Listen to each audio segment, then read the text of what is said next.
let's look at the same thing now with a 3-digit subtraction problem. So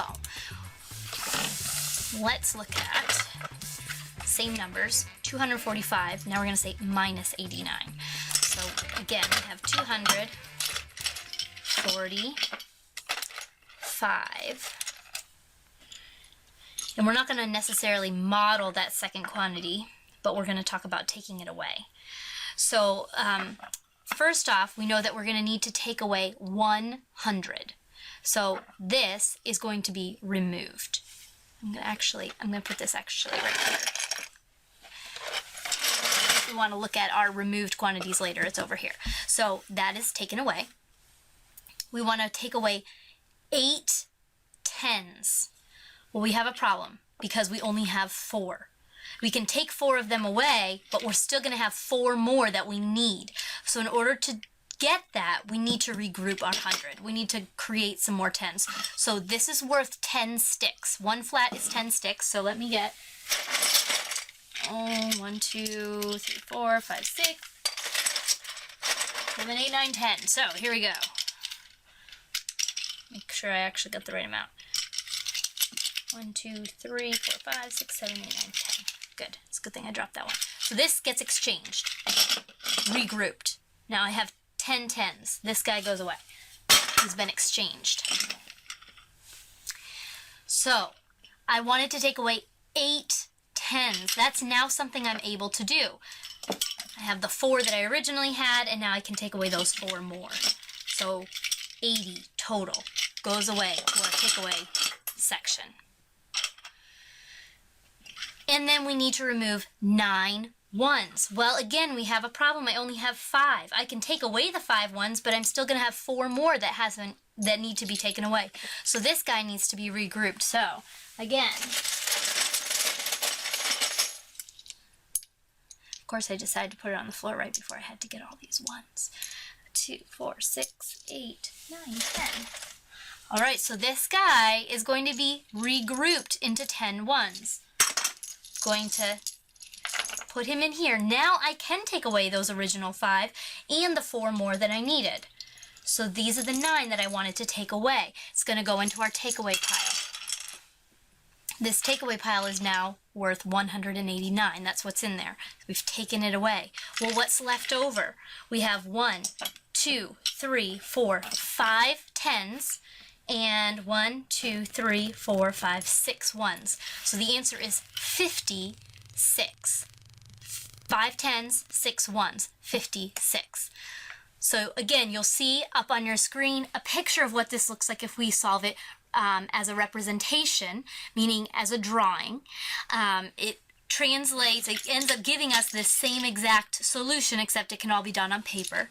And then, once you've looked at that, look at this next image here, which will show you how to do this symbolically, or how to teach a student to do it symbolically.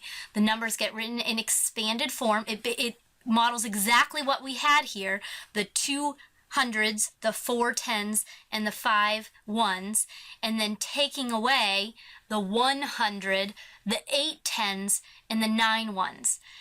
Now notice when we combine these columns, or when we take away the lower quantity from the upper quantity, we have some issues. We end up with what appears to be negative numbers. Now, negative numbers do not get introduced at this level. It's not developmentally an appropriate thing to be teaching to young kids who are just learning how to do addition.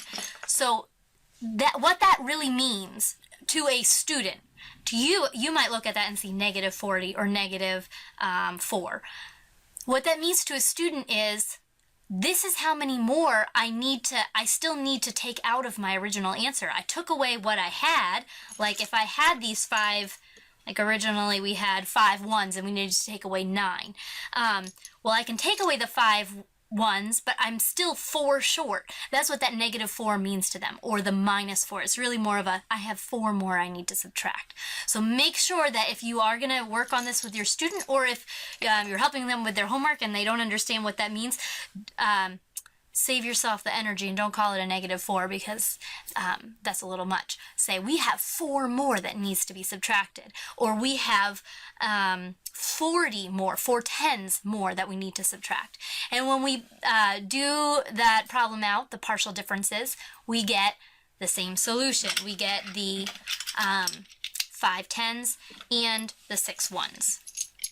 56 is our solution. So that should summarize this.